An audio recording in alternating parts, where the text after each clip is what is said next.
The article in today's New York Times, I shared with the Financial Times before, the New York Times, emerging economic powers meet in Russia. They don't note that we asked if we could be there and we were told no. They point out that leaders of some of the world's most powerful economies gathered Tuesday to discuss how they can exert more control over the global financial system. Shortly before the BRICS summit opened, a senior Kremlin economic advisor told reporters that Russia was considering moving some of its currency reserves out of dollars and into bonds issued by the three BRIC countries. These countries comprise 15% of the world economy, but more importantly, they have 40% of global currency reserves.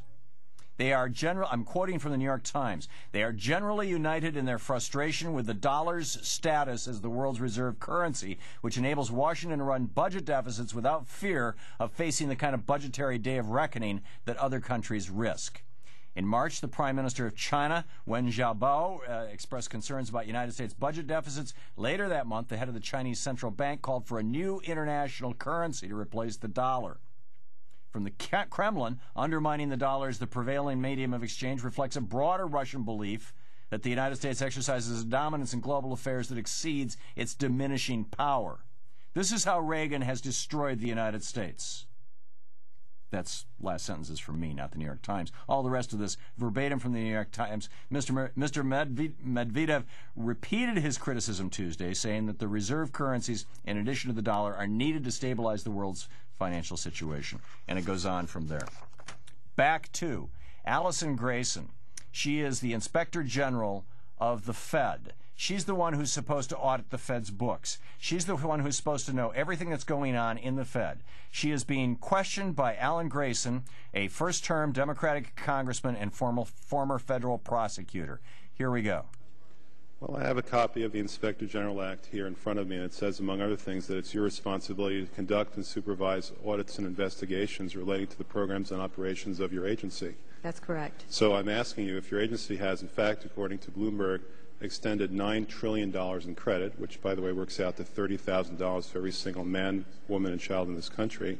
I'd like to know, if you're not responsible for investigating that, who is?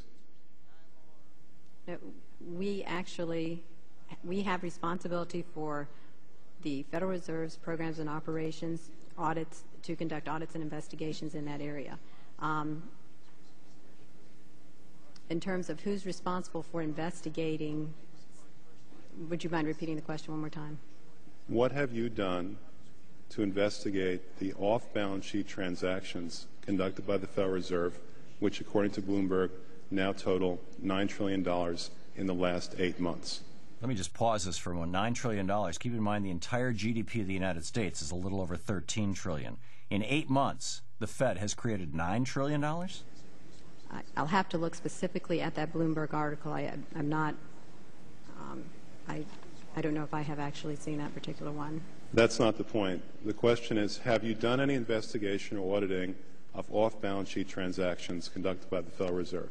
At this point, we're conducting our lending facility project at a fairly high level and have not gotten to a specific level of detail to really be in a position to respond to your question. Have you conducted any investigation or auditing of the losses that the Federal Reserve has experienced on its lending since last September? We're still in the process of conducting that review. Until we actually, go out and gather the information, I'm not in a position to really respond to the specific question. So are you telling me that nobody at the Federal Reserve is keeping track on a regular basis of the losses that it incurs on what is now a $2 trillion portfolio? I don't know if you're telling me that you're mentioning that there's losses. I'm just saying that we're not, until we actually look at the program and have the information, we are not in a position to say whether there are losses or to respond in any other way to that particular. Mr. Chairman, my time is up, but I have to tell you honestly, I am shocked to find out that nobody at the Federal Reserve, including the Inspector General, is keeping track of this. Now, here's the question. Why has the Federal Reserve, which is not a government agency, why has the semi-private bank that issues most of the currency of the United States, they don't issue our coins, those are issued by the Treasury Department, but they issue our dollar bills and through their banking system, they issue the digits that are on computers that represent the United States, our money, U.S. dollar. Why have they, since the last 4 months of the Bush administration, essentially created $9 trillion? That's like the entire GDP of the United States. Every month over 9 months, $9 trillion. Our GDP is, as I said, it's in the neighborhood of $13 to $14 trillion. So a little more than $1 trillion a month. Why is it that in 9 months they've created $9 trillion and they refuse to tell anybody where or why it's going? And why is it that their own Inspector General doesn't know, assuming that she's not lying, which I think is a safe assumption. She's testifying before Congress. Nobody knows.